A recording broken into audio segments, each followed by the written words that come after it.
சங்கீதங்களின் புஸ்தகம் 34 அதிகாரம் 18 நொறுங்குண்ட இருதயம் உள்ளவர்களுக்கு கர்த்தர் சமீபமாயிருந்து நறுங்குண்ட ஆவியுள்ளவர்களை ரட்சிக்கிறார்.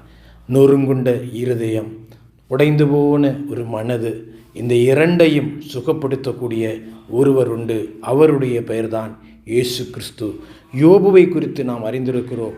யோபுடைய வாழ்க்கையில் எல்லாம் நஷ்டப்பட்டவனாக, எல்லாம் இழந்தவனாக, சகல காரியத்திலும் அவன் துக்கத்தோடு கூட தெய்வ சமூகத்தில் ஜெபிக்கிறான்.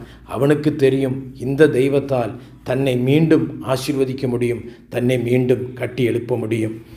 வேத புத்தகத்திலே யாபேஸ் என்கிற ஒரு பக்தனை குறித்து எழுதியிருக்கிறதோ. யாபேஸ் சகோதரர்கள் மத்தியில் அவருடைய குடும்பத்தில் துக்கம் உள்ளவனாக, அவருடைய தாய் நான் இவனை துக்கத்தோடு பெற்றேன் என்று சொல்லி யாபேஸை குறித்து அங்கே சொல்லப்பட்டிருக்கிறது.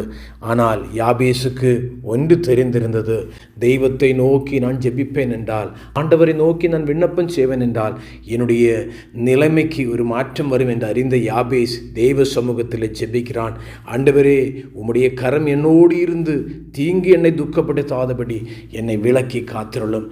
இந்த சத்தத்தை கேட்கிற அன்பு சகோதரனே, சகோதரியே, நீங்கள் எந்த நிலைமையில் இருந்தாலும், மனதளவிலே உடைக்கப்பட்டு போயிருந்தாலும், சரீரத்தில் துக்கத்தோடு இருந்தாலும், எந்த சூழ்நிலையில் இருந்தாலும், ஆண்டவர் ஆகிய தெய்வத்தால், இயேசு கிறிஸ்துவினால் உங்களை மீண்டும் கட்டி எழுப்பிட முடியும்.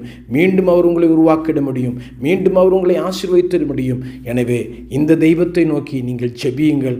நிச்சயம் உங்கள் ஜெபம் கேட்டு உங்களுடைய துக்கம் மாற்றி உங்களை சந்தோஷப்படுத்துவார். உங்களுடைய சூழ்நிலைக்கு ஒரு மாற்றம் வரும். விசுவாசித்திடுங்கள். God bless you.